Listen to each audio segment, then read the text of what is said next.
Every civilization believes it is the first. The first to build cities, the first to master fire, the first to reach for the stars. We, modern humans, tell ourselves the story of a long, slow climb out of the caves, a steady march from sticks and stones to silicon and steel. But what if that story is a lie? What if, before the pyramids, before the Great Walls of China, before the very first written word, there was another? A civilization so advanced, so grand, that it was erased from history not by time, but by catastrophe. This is the story of Atlantis.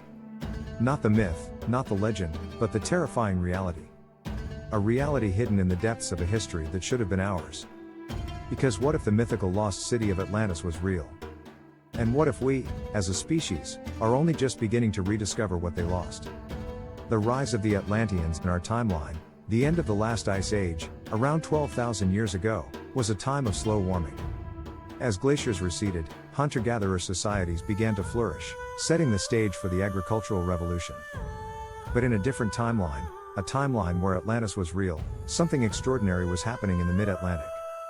Picture this, a large, volcanic island, a remnant of a massive land bridge, in the middle of a vast, tranquil ocean. On this island, a people we'll call the Atlanteans, isolated, resourceful, and unbelievably intelligent, had been thriving for millennia. Unlike our ancestors, who were forced to adapt to harsh, changing climates, the Atlanteans lived in a paradise of stable weather and abundant resources. This isolation and stability became the incubator for their genius. While the rest of the world was still chipping away at flint, the Atlanteans had unlocked a secret we are only just beginning to understand: a mastery of resonant energy. They discovered that certain crystalline structures, when placed under specific frequencies, could generate and store immense amounts of power. This wasn't magic, it was an advanced form of physics, one that bypassed our need for combustion or fission. Their cities weren't powered by steam or electricity, but by glowing, crystalline obelisks that pulsed with a soft, ethereal light. They had cities of seamless, polished stone, heated by an invisible network of energy. They could manipulate water to power their structures and even lift vast, heavy blocks of stone as if they were nothing.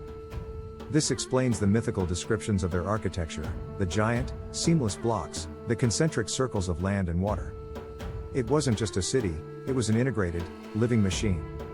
Their society was a utopia built on this technology. There was no need for conflict over resources. Their agriculture was highly efficient, their transportation was a network of water-based canals and what we might call hydromagnetic levitation. They didn't have cars or planes, they had sleek vessels that glided silently over water and through the air. They were the masters of their environment, not its victims. Their societal structure was based on a council of elders and a deep reverence for the natural order, living in perfect harmony with their island home. For thousands of years, they were a world unto themselves, an experiment in what humanity could become if unburdened by struggle and strife. Their knowledge grew exponentially, unhindered by war, famine, or disease. They mapped the stars, understood the flow of tectonic plates, and unlocked the deepest secrets of the human mind. Their utopia was not a fantasy, it was the inevitable result of a people who had solved every problem we still face today. The Great Separation. As the Ice Age ended, global sea levels began to rise. The Atlanteans, with their advanced understanding of the planet, knew this was coming. Their paradise, their home, was slowly being consumed by the very ocean that had protected them for so long.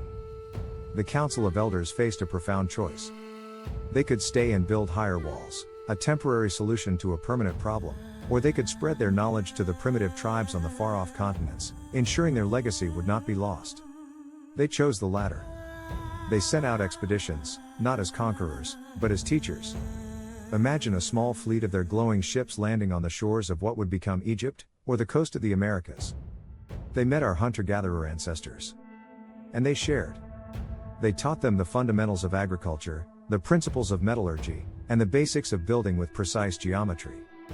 This explains the sudden, inexplicable leaps in technology and culture seen in disparate parts of the world around the same time. The pyramids of Egypt, the massive stonework of the Incas, the ancient megaliths of Europe, what if these weren't a result of independent invention? What if they were the early, clumsy attempts of our ancestors to replicate the technology and the knowledge of a forgotten, far more advanced civilization? The Atlanteans didn't build the pyramids, they taught us the foundational knowledge that made them possible. They didn't rule the world, they were the unseen hand that lifted our species out of the dust, giving us a 1,000-year head start on our own development. They were the benevolent parents, watching from afar as their children began to build their own empires, hoping that the seeds of their civilization would grow into a new kind of world. They left behind not just knowledge, but a deep sense of a lost golden age, a yearning for something greater that would echo through our myths and legends for millennia. They created a shared unconscious history, a universal sense of a cataclysm that came before. The day the world broke, the story of Atlantis ends not with conquest, but with an act of nature so powerful it defied comprehension. The very tectonic plate their island sat upon, weakened over millennia, finally gave way. This wasn't just a volcano or an earthquake.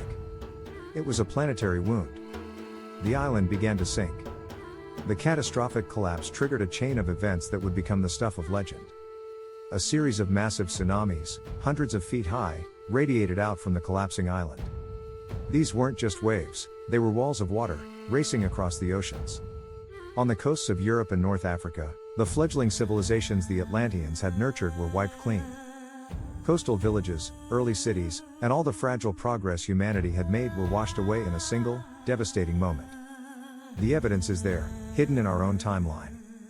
Geologists and archaeologists have long debated the Younger Dryas impact hypothesis, which suggests a cataclysmic event around 12,900 years ago, a massive asteroid or comet impact that plunged the world back into a mini ice age. In our timeline, it's a controversial theory. But in the timeline of Atlantis, it's a documented historical fact. The sinking of the island was the impact, a geological cataclysm of unimaginable scale that tore a hole in the fabric of the planet and wiped the slate clean. The few Atlantean vessels that were out at sea, or had settled in distant lands, became the last remnants of their people. They watched in horror as their home disappeared beneath the waves, taking with it all of their advanced technology, all of their knowledge. And they were left with a terrible choice: reveal their true identity and face the primitive, scared survivors of a worldwide cataclysm, or hide their power and try to blend in. They chose to hide. To become the stuff of legends, of whispers and myths. The survivors became the scattered teachers, the founders of mystery schools. They became the priests, the advisors, and the sages of early civilizations. They were the ones who told the stories of a time before the flood, of a city of light that was swallowed by the sea. They were the secret keepers, ensuring their knowledge would live on, even if their civilization was dead. They knew that their technology, if it fell into the wrong hands, could spell the end of the world for the second time. So they hid it, preserving their secrets in forgotten scrolls, in the design of ancient monuments, and in the oral traditions of 1,000 different cultures. The legacy of a lost empire. So, what's the consequence of this timeline shift? First, the very trajectory of human history is forever changed. We believe we had a slow, organic development. But what if we were just picking up the pieces of a forgotten legacy? The sudden, almost magical emergence of agriculture, writing, and complex architecture might not have been a fluke of genius, but a seed planted by a lost civilization. Our entire history is built on a foundation we didn't lay.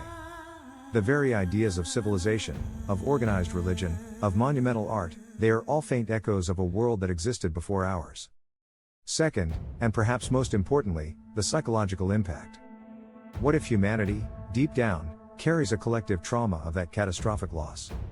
A fear of technology, of reaching too high, of building something that will inevitably be taken away.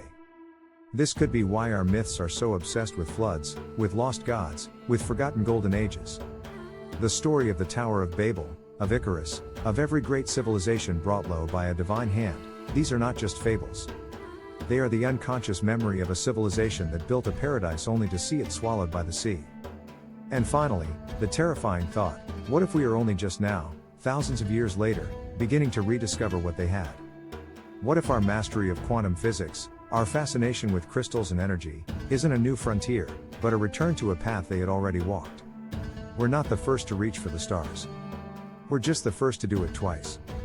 The very forces we're trying to harness, fusion, quantum entanglement, and deep space travel, might be faint whispers of the technologies that powered their hydromagnetic ships and their crystal-based cities.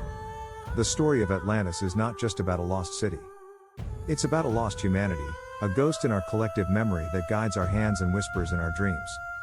It is a cautionary tale, a forgotten lesson, and a terrifying reminder that the world you know is only one version of the story.